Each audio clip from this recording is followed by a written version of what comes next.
I think you've already got a sense today that among China watchers, there are optimists and there are pessimists. There are people who see the glass as half full and those who see the glass as half empty. And in part, this might be related to the sort of elephant analogy or story, right? How you describe an elephant depends on what part of the elephant, if you had your eyes closed, you were touching. So we've seen this already today. Depending on what aspect of China you focus on, you might end up with a more optimistic or pessimistic viewpoint. Nonetheless, recently, at least since Xi Jinping took the helm of the Communist Party, there have been more and more pessimists out there among China watchers. And I would guess that among all of you in the audience, you could probably identify yourself as more of a pessimist or an optimist yourself. So before I kind of begin my real comments, I just want to kind of make a plea to everyone who watches China, and I do this myself as well. I think it's really important for us to continually ask ourselves if our analysis of China is being colored by what we would like to see happen in China. So for example, if we don't really like communism as a system, if we in particular don't really like the CCP, if we believe that democracy is a superior form of government, we have to be aware that we might have a tendency to find problems with the current Chinese system. And the opposite is true of well. If we want to see China rise, if we want to see China's economy continue to grow, if we want to see the existing political system in China be stable, we have to be aware of the tendency to overlook problems and to overstate our strengths. Now, the scholars that we have had on this panel today, I think both do an excellent job of avoiding these tendencies. So I'm not accusing anyone of falling into any of these tendencies, but I just think it's important for all of us to keep this in mind, especially when we read media reports about China. Because oftentimes, especially in recent years, these media reports tend to focus on the negative aspects of China. Now, a big question that I have for both speakers is, to what extent is Xi Jinping the root of the current problems that China is facing? And by the same token, to what extent is the root of the problem the Chinese system as a whole? Now, given that most analysts seem to view earlier periods in the post-Mao era as successful or relatively good, or have been optimistic about those periods, can we really draw the conclusion that the current problems that we see arising indicate that the system is flawed? Or is it flawed mainly because it allows for the rise of leaders such as Xi Jinping with no institutionalized way of getting rid of them? Now, this gets at a bigger problem, or question, I should say. What is the goal? What do we want to see happen in China? Is the goal democratization? Do we want China to become a liberal democracy? Is the goal good governance? Do we want the Chinese government to do a good job of governing? Is the goal political stability? Now, if the goal is good governance, it may not necessarily be the case that liberal democracy is required in order to have a regime that delivers good governance. If the regime is competent and benevolent, then it may be able to govern well, even without being liberal democratic. And in fact, you could make the case that in some respects it can be easier in a non-democracy for the government to be more efficient and pragmatic. Now, that's assuming that the leaders are meritocratic and competent, etc. Now, if the goal is not just good governance, but rather the goal is democracy, then we're talking about a different matter. If the goal is democracy, then of course, in order to have real liberal democracy, you would have to see fundamental transformation of China's current political system. But I think it's important to ask ourselves whether or not democracy is an end in and of itself, or do we see it as a means to another end, perhaps good governance or political stability. Now, I think Mary gets at this in her new book, which I highly recommend. I've just read the manuscript.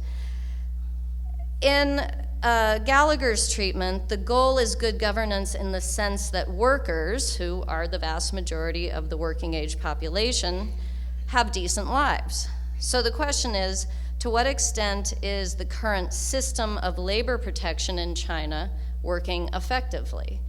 And Mary's very clear in her answer. The answer is not very well. The existing system, so to speak, may be okay at dealing with the most egregious cases, but only those. And as she discusses more in her full manuscript, the system seems to work better for some kinds of workers, namely younger, more educated workers, than for others. And more importantly, the existing system of labor protection entails serious collateral damage. And as Mary discusses quite compellingly, this system has caught the Chinese Communist Party in a trap, where you have mobilized and empowered workers, but a lack of enforcement, which leads to angry workers engaging in more and more extreme actions. Now, if we look at the question of good governance with regard to managing the economy, I see this as a place where Dr. Shamba's work fits in. And the question I have for Dr. Shamba is it at least theoretically possible that the Communist Party could liberalize or reform the economy in the way that seems necessary and allow free speech and academic inquiry, but still not allow top-level elections or the existence of multiple parties, political parties? In other words, is it possible to have the conditions that stimulate economic innovation without top-level elections and multiple parties? Now, it seems like something like this occurred in some earlier periods of the post-Mao era, and Dr. Rosen referred to these. Shamba refers to the periods of 1982 to 1989 and 1998 to 2008 as relatively good periods in this regard. During this time, we saw greater institutionalization and mechanisms for bottom-up feedback, so the top-level leaders could get better information that they could use to create better policies. So I also think it's important for us to really clarify and specify how and why economic liberalization necessarily requires political liberalization. Rather than assuming that to be the case, we really have to dig in and prove it. And it's important that we specify what we mean by each. What exactly do we mean by economic liberalization? What exactly do we mean by political liberalization? And relating this back to Dr. Gallagher's work, I would ask, is it possible for the existing regime to allow meaningful worker representation and enforce these very benevolent laws without multiple parties and without top-level elections? Now, finally, with regard to stability, Dr. Shamba has said in a number of pieces, including a Wall Street Journal interview and article, one quote, that the atrophy of Leninist-type systems is inevitable. Such systems and parties all pass through very similar and predictable phases. China may be distinct, but not unique. He also says, quote, that no party can rule forever. So my question is, how do we know this? And similarly, what if Li Keqiang had become the top leader instead of Xi Jinping? Was it inevitable that the kind of good times of 1982 to 1989 and 1998 to 2008 would end? Similarly, can regimes like China's ruling regime go through both periods of atrophy and rejuvenation? In some of the slides that you saw up there just now from Dr. Shamba, I think there was a kind of implied teleology, a sense that the regime is moving in a certain direction. So a transition to something, right? You can't just continue in the current state. So one question in that regard is what do you say about Singapore? Is it, it's certainly not a full democracy. It certainly hasn't made a full transition. Can a country stay in its existing situation?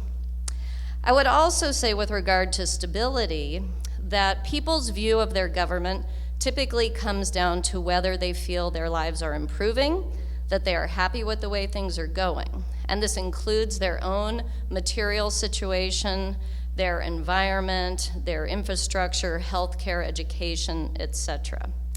So the question is the current regime able to provide these conditions for people?